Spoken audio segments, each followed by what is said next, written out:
Last week, North Carolina announced Georgetown as their 12th non-conference opponent. Great name recognition, but is it all smoke and mirrors?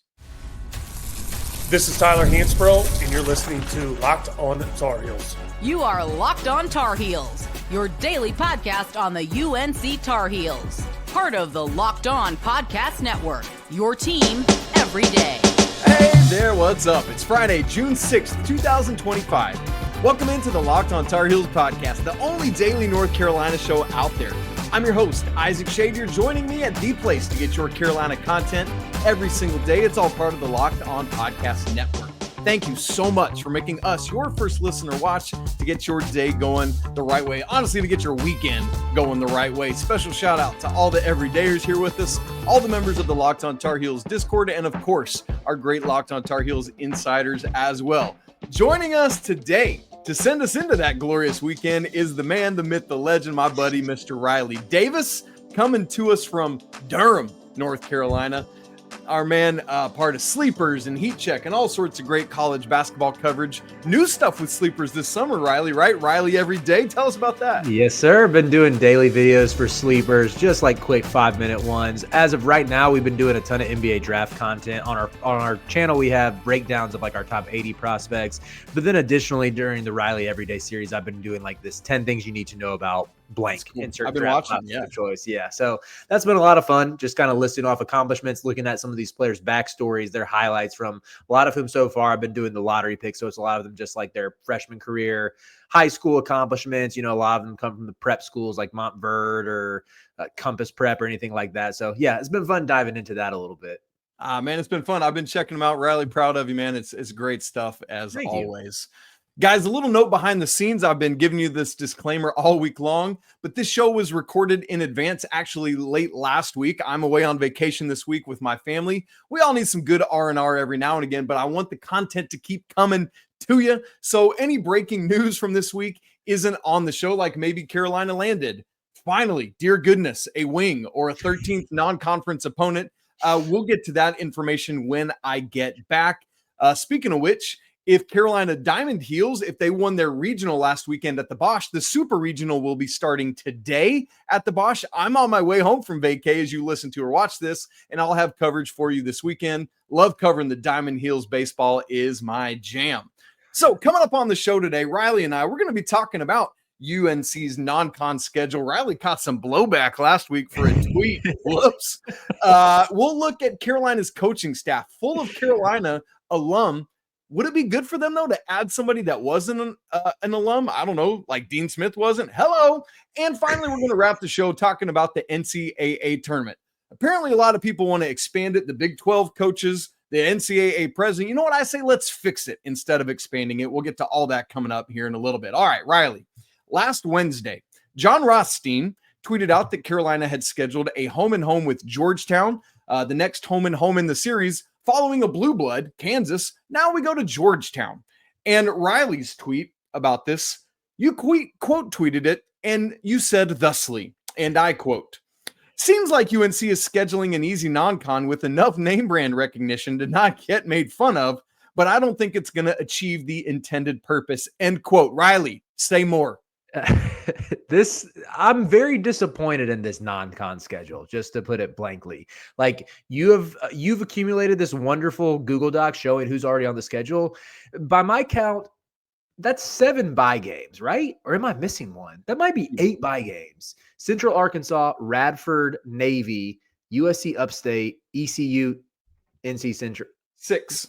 Oh, 6 Six bye. of the Okay. 13. Okay. The That's not as bad as 13th one, we should say, between when you and I record this and when people are watching it, we might find out the 13th game, and it could be another bye game. I hope it ain't, but it could be. Yeah, like the I don't know, man. There's something about it where it just feels like they're not capitalizing on it, because it's like you have the 6 bye games, but then some of these non-conference opponents just aren't exactly threatening or doing much to help the resume. Like St. Bonaventure's that's a game that can only hurt you if you lose. It doesn't really help you if you win. Ohio State, I think, is going to be pretty mid this year. I don't like that roster outside of Bruce Thornton. Even Michigan State, like they'll probably end up a top 30 team. And I guess there's a very slim chance that falls out of the Q1 territory. But this is also a team that's replacing their starting backcourt. and like Jace Richardson, their best player, is gone, and they didn't really replace him with anybody. So when you factor in like this Georgetown home and home, it just feels very underwhelming for me because look, like Georgetown, Isaac, you're a musical guy. I am. You play the guitar. What do you know about the song "Irreplaceable" by Beyonce?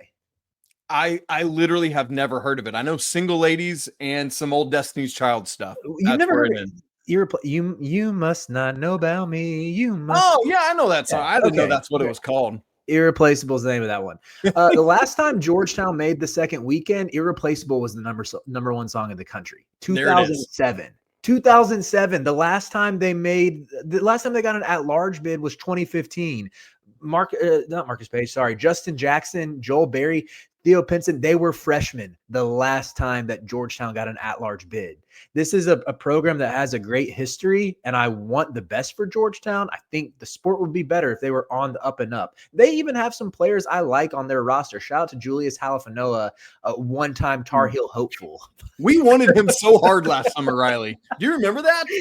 I was convinced that Julius Halifanoa was going to come to Chapel Hill and put up like 15-7 or something. But yeah, I lose Thomas Sorber to the draft. He's gone. Yeah, their whole roster, I would say, like there's some talent there, but it kind of feels like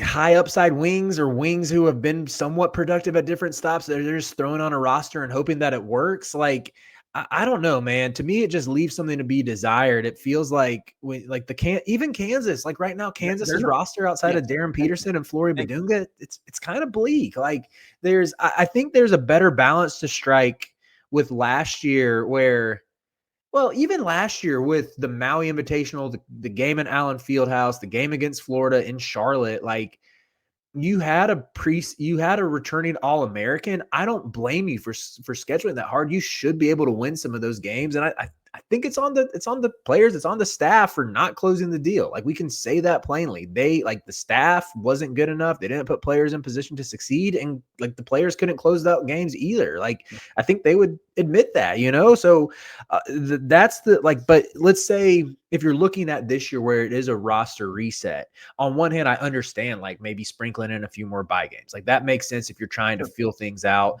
figure out who you are and what you have in these new players. But I just think you have to make the most of your opportunities in the non-bye games because the ACC is probably not going to be great again. I think there are some better teams. I like what Will Wade's doing at NC State. Yes, agreed. Sorry if anybody hates hearing that. I like what Jay Lucas has done at Miami. I think Louisville's a top 5 team in the country. But at the same time, it just feels like there's a smarter way to do this. Like I would love to see UNC go schedule a team that's perennially like in that 15 to 30 range, whether it's like Illinois or Texas A&M, like schools that have had some success recently. Throw Maryland under there, like that you have a good chance. They're good, but not great, that you have a pretty good chance to beat when they come to Chapel Hill, and you can get a nice Q1 win that'll age well if they have a good run in conference play or something. Like, to me, when you look at what Georgetown has been over the past decade, it's not really a needle mover. Yeah, I'm with you, Riley. And I think if I could put a word on what you're saying, I would call this an overcorrection to last year. Last year was too much. This year's too little. We need the Goldilocks, man. We need Goldilocks down the pipe.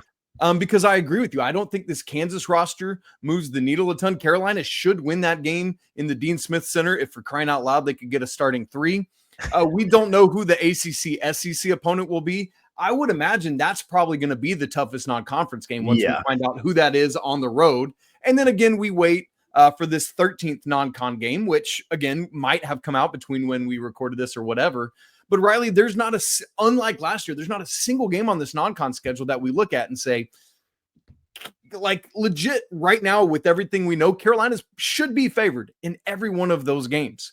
Now, when you take the totality of a schedule, I'm not saying it's 11-0 right now as we look at it, but each individual game, Carolina should probably be favored. And that I don't like that.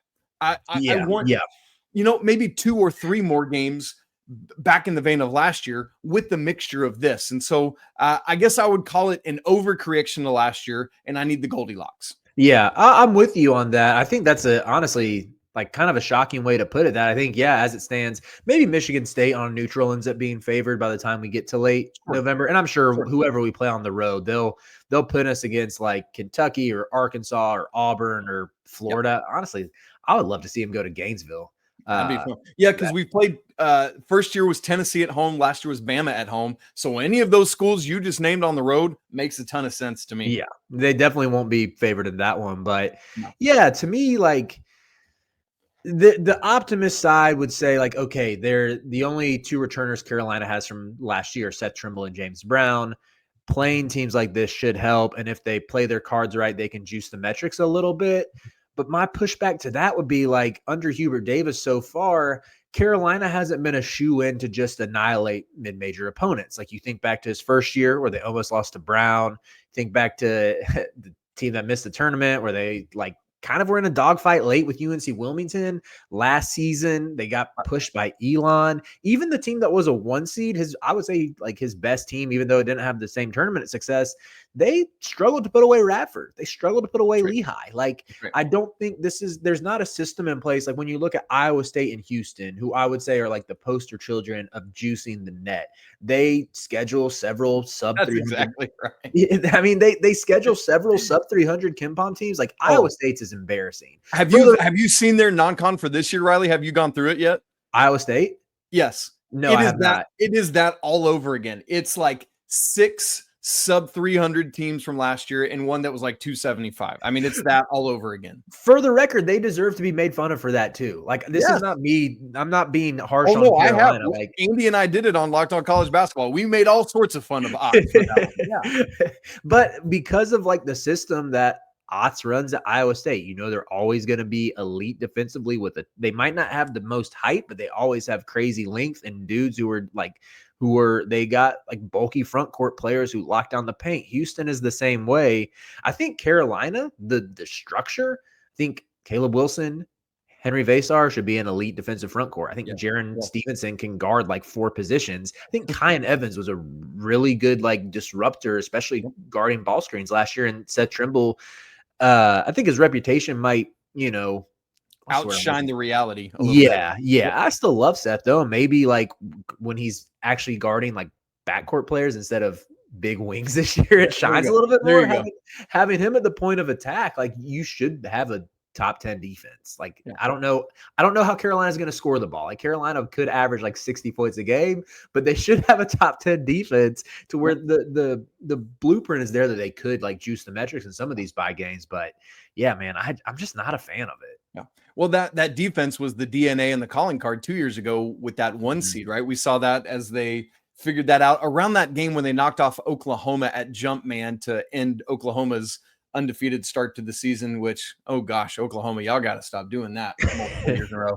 Anyway, yeah, I mean, I think defense probably is going to have to be the calling card again, despite losing Drake Powell. I think that's part of the reality of this year, again, pending whomever they can add out on the wings of this team, Riley Davis. Now, Coach Davis has made a big deal about having all Carolina alum on his coaching staff. I love the keeping it in the house, but is that always the best play? Riley and I are going to have a little conversation about that one. Maybe some fresh eyes, maybe some Dean Smith who didn't go to Carolina. All that coming up in just a second.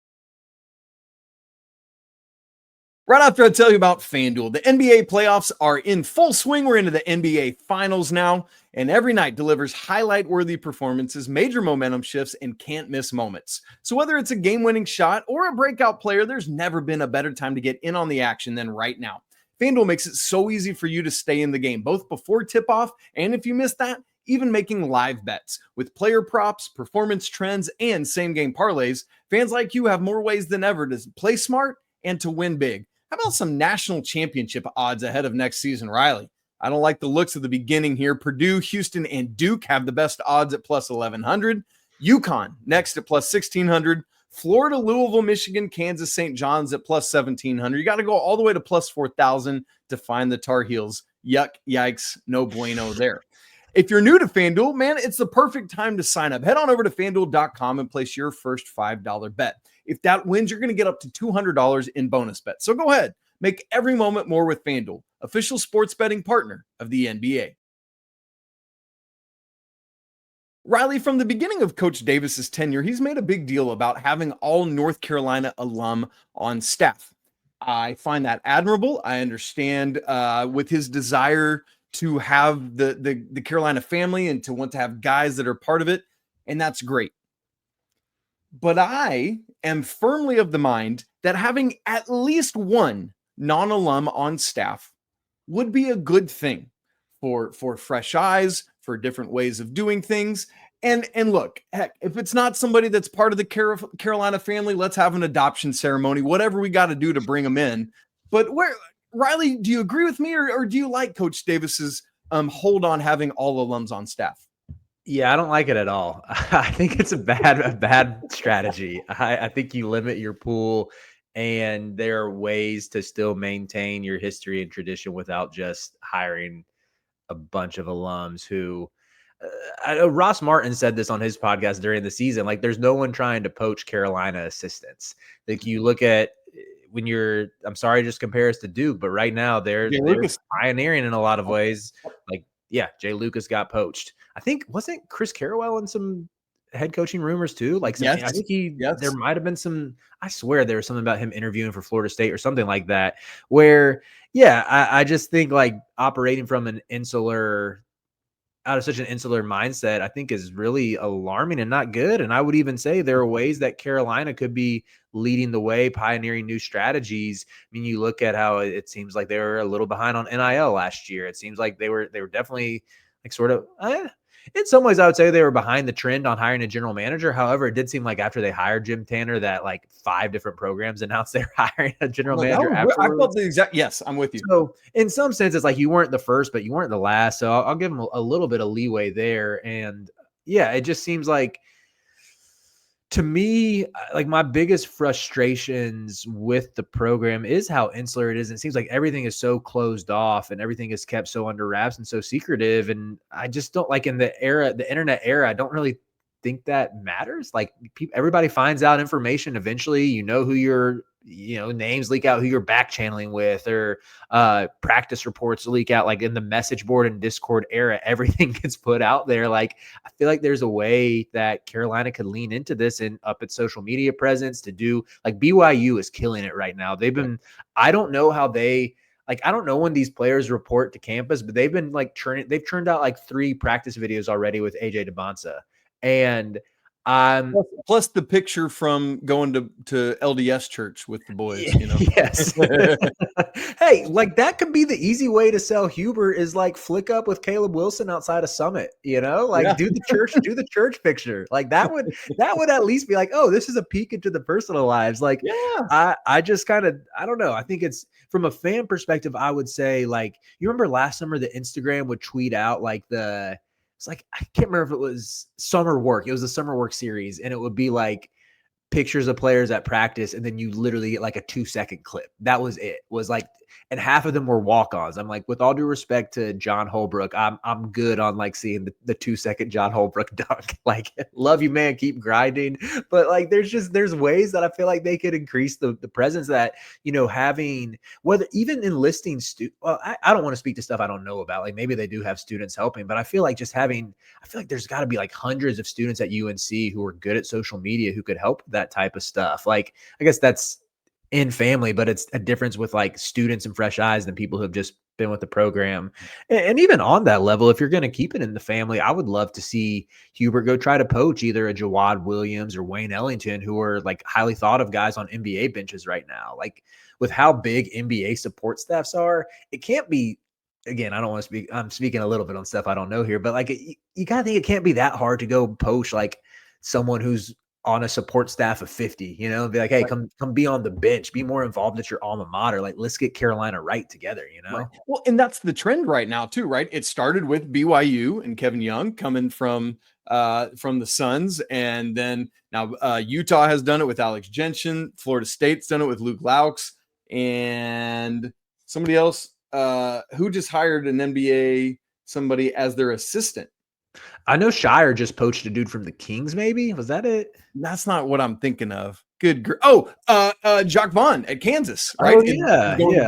And so it's like, anyway, I just say all that to say that's very much an in vogue trend right now that why not get in on that train? But and it's funny, Riley, as you talk about like trying to lead out ahead. I appreciate so much Coach Davis's desire to do things in a Coach Smith mold. Well, you know what Coach Smith did? He got out on the forefront of everything. He led out on next gen stats before anyone even thought of it, right? With points per possession and all sorts of great stuff like that. And so I think the best way to honor Coach Smith is to be on the forefront, to be the first guy, the first team, the first program to do whatever. Let's go lead the charge, man. I love your call to that. Yeah. Oh, yeah. I agree with you, man. It's like that is part of the tradition. And just this whole like keep everything under wraps is just it's one thing if you're winning games, but I feel like even with Hubert as he enters like a pivotal year 5, I know maybe it's not really his personality, but like stepping out and doing more like interactions with the fans, like trying to win people on your side, like that, I think that stuff matters. And I guess this is more from like a macro program level with like ways you could improve even like program visibility and marketing outside of just like an assistant. Sure. But I do think like beyond maybe hiring an assistant with fresh eyes for the basketball court, like, just even thinking through new ways that like the support staff could better market the program as well. And I'll add this, even going back to the assistant question, I think for fans, maybe some of the unrest would be settled if we knew exactly like, do any of the assistants have a specialty? I think about someone like Nate Oates at Alabama, where he has an offensive coordinator, a defensive coordinator on his staff, and then he has Preston Murphy. Yep. Yep. He has Preston Murphy, who like is the big time recruiter. He's the closer. You think about Orlando Antigua, who's at Illinois now, who's known as a huge recruiter. Like I know Brad Frederick has done. I think he's kind of been the lead recruiter, if I'm not mistaken. Right. I know he's been pivotal for a lot of like the biggest recruitments. But outside of that, there's not a lot known about like what May, Lebo, Pat Sullivan, like what those coaches do. Yeah. I think for me personally, I'm like, as someone who went to school when Marcus Page was there, I like that's where like they planted the nostalgia for me, where I'm like, shout out to my guy Marcus. I'm sure he's crushing it. Like I need let's get Marcus more involved. But yeah, like as a whole, I would just love to know a little bit like, what are these guys' specialties? What are we doing? How are we innovating? But I just don't really know if that's kind of how the program operates right now. And to go back to your head coach visibility thing, like I'm just even thinking back to videos we saw last year of Pat Kelsey just running around campus at Louisville, inviting people. Shaka Smart for Marquette out driving a golf cart around and giving people rides to, and it's like, man, that kind of thing, like you say, those things matter today. And I like you say, and Coach Davis self-admittedly is a massive introvert. Well, you know what? My preacher at my church is a massive introvert, and he knows that as part of his job, he has to be extroverted because that is the job he has chosen, the profession he's chosen. And so he does it, and then he goes and crashes on Sunday afternoon. And it's like, I just think to your point, I think there could be a higher level of that could help move the needle. I just remember when Jerome Tang, someone who's probably on the hot seat this year, like when he first got the Kansas job, he was, he's like jumping. He was hanging out at the fraternity houses. You're telling me if Hubert was pulling up to fraternity houses being like, yo, let me see how many threes I can make in a row on fraternity basketball courts. Like that's like, I'd be like, all right, man, you won me back. I'm in. You care about the campus. You're in the trenches with the students. Great like, idea. Hey, free marketing advice, Carolina, hit me up. But yes, like seriously, here's your opportunity, undergrads, to go against like what is he, third all time in NBA history in 3-point percentage? Your shot to knock him off, knock yourself out. That's stuff like brilliant. That. Yeah. Right. And it's just sitting around brainstorming that crap, man. Do it. All right. Well, Riley, let's go from all of that. Let's go outside of specifically Carolina to the NCAA tournament. There's been a lot of talk the past couple weeks about expansion. Again, here we go. There was a quote last week about Bill Self, and saying the Big 12 coaches want expansion. Charlie Baker's saying that we need to expand. Riley, I don't know if we got to rush to that, man. I think there's a way to keep it going in maybe some other ways that we could fix the NCAA tournament before we expand it. We'll talk about that in just a second.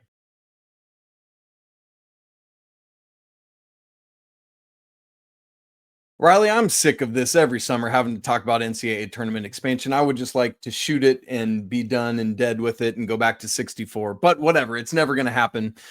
It was announced last week that Bill Self said the Big 12 coaches are in favor of expansion. NCAA President Miles Brand, no, I'm just kidding, Charlie Baker said that he wants to move the needle pretty imminently to 72 or 76 or whatever it's going to be. Riley, I feel like that is the thing that everyone rushes to instead of saying, are there ways to achieve what we're looking for with that, with what we've already got and some tweaks? Let me pose this to you and then you rip it to shreds for me. What if we said all automatic qualifiers, all 31 of them and 32 when the Pac-12 is back, not this season, but next, are automatically in the field of 64.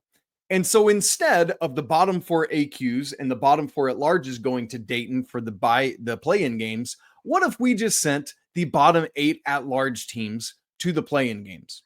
The bubble is already weak enough as it is. We don't need a bigger, dumber bubble. We just need to handle what we do with the bubble better. That's my thought. Rip it up.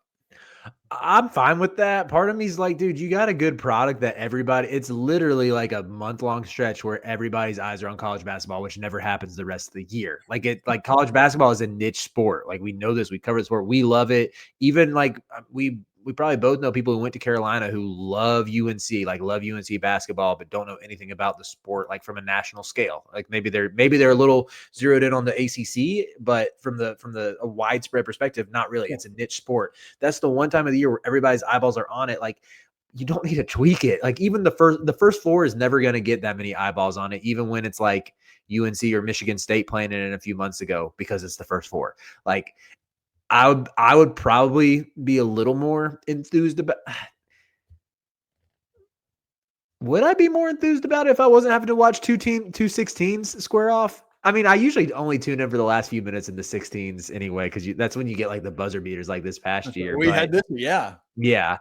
Think about how gross that Colorado State and Virginia game was 2 years ago. 2 years ago, Virginia that was on the selection committee for putting the Cavs in instead of Pitt. Let's be honest. Do we need more games like that? Do we need more games like that? Like just before Charlie Baker opens his mouth, he should be forced to sit in a padded room and watch that game on repeat for a day. But I guess at the end of the day, though, Isaac, people are going to gamble on it, which means there's going to be advertising opportunities, which means they're like no matter. So I'm looking at from an entertainment standpoint. I just pulled up Bracket Matrix, and some of the teams that Bracket Matrix first had out was Boise State, who lost on a neutral court to Boston College in the non-con. Indiana, probably West Virginia. Yeah. Well, can you imagine like even almost losing to Boston College? It was a miracle that the Tar Heels beat. Well, you know what, Riley? Here's the good news. Thanks to the beautiful new ACC scheduling model, Carolina doesn't play Boston College this year. So there we go. Honestly, I'm happy about that. Like, anyway, it helps our net. It helps the net. I'll tell you that. But Boise State was one of the first teams out. Indiana, you mentioned, who had fired their head coach. 17-15, Ohio State. SMU, who lost to any team with a pulse. Not just lost, but got stomped by any team with a pulse. Like, from an entertainment standpoint, no one wants to watch that. Like, even the bubble conversation in late February is going to get really bleak if we're talking about 76 teams. However, I do think because of sports gambling, that's always going to bring people into that. And when people gamble on stuff, they watch it, and the NCAA is going to capitalize on that. So I get it from a business perspective. Sure, I guess absolutely. I hate it. I don't want it. Like maybe if you throw them a bone and they expand to 72, we don't have to talk about expanding for another like 40 years. Yeah. But there's a way to not do it at all. Yeah. Well, and because from a Windows standpoint, everything like is relying on, it's like the Masters is going to be here. So we've got the 3 weekends before, like, It's not like you can expand when you play games and how you do games unless you start the whole season the last week of October instead of the first week of November, which I'm all about. And to that point, I would rather us just have more regular season games if we're going to start doing all that. Right. And I will say one strong argument I have heard against my approach to the model there is those 16 seeds do get an NCAA tournament unit for those wins. So that's literally millions of dollars for their conferences. Mm-hmm. So I get from that standpoint why the low major teams would want to still be in those play-in games, because if you win, that's an NCAA tournament win and millions of dollars for your conference. So I get that. I just ultimately, it's like, I don't know what expansion cures other than more games for more betting and more money. Yeah. I mean, what does it do to improve the product of the tournament, though? That, to your point earlier. Yeah, it does nothing. However, money. Yeah, exactly. Oh, well, we'll see. We'll see what ends up happening. I hope that they keep pushing that down the tracks, and instead of putting it into things, we need something to hold on to, right? Because it's like everything is spinning and changing all the time, conference expansion and all these things. Can we just keep the tournament the same? Yeah, right. So, all right, Riley, I know we talked about it out of the gate. Remind everyone where they can find all your great work. Yeah, find me on Twitter at Riley_Davis3. I'm mostly contributing to the Sleepers Media YouTube channel right now. Just Google Sleepers Media if you've ever seen us before. Daily episodes, daily videos breaking down the college basketball news of the day, a ton of NBA draft content as well. I've been getting into my scouting bag, which is always fun. And then Riley Everyday is also on the Sleepers Media YouTube channel. So that's mainly what I got going on this summer. And yeah, it's been a while since I've been on the Locked On Tar Heels show. So it's always fun to come on and chop it up. But appreciate you having me, Isaac. Oh, dude, always. Yes. Well, we should make it a more regular thing. I know just both our lives are crazy, and it's a whole thing. All right, guys. Hey, I there's a very good chance. Well, I don't want to jinx anything. Let's say this. If you do any live reactions to UNC baseball, I might low-key pester you to let me hop on and talk for 5 minutes and act like I know a thing or two about baseball. I love it. I'm all in. Let's make it happen. We will balance each other out because I know your baseball coverage is unmatched. This is not even just saying this because Isaac's my friend. For those listening, this man, I feel like when you were talking baseball, I'm like, this dude is doing what he's supposed to be doing. Like that. I can tell the passion. I can tell the knowledge. It's awesome. And I'll balance you out by just with he's nice with it for real type analysis. So. That's what the people really come for. He's nice with it. And so, yes, let's get King Kepley lifting up Simba. It's going to be great. Man, really hope the Diamond Heels are cooking. And behind the curtain, as we record this, it's Thursday night. The regional starts tomorrow. Here's to not having another game like that Long Island one to start last year's regional where we needed a walk-off grand slam. Seriously. Good grief. Take care of Holy Cross better than that. All right, guys, thanks so much for being with us to send us off, set a sail into the weekend. If you've not subscribed to the show on video and audio, make sure you do that right now so you don't miss a second of Locked On Tar Heels. If you haven't joined the Locked On Tar Heels Discord, it's a group of over 500 Carolina fans that love to hang out and talk Carolina sports all the time. Links in the show notes, absolutely free to join. And if you want to go even deeper with the show, have free access to all of my stats and charts and data and record books and things like that schedule that we were looking at earlier, join the Locked On Tar Heels Insiders. That link is also in the show notes. Y'all, it's always a great day to be a Tar Heel. We'll talk again, hopefully maybe tonight after a super regional win. But until then, peace.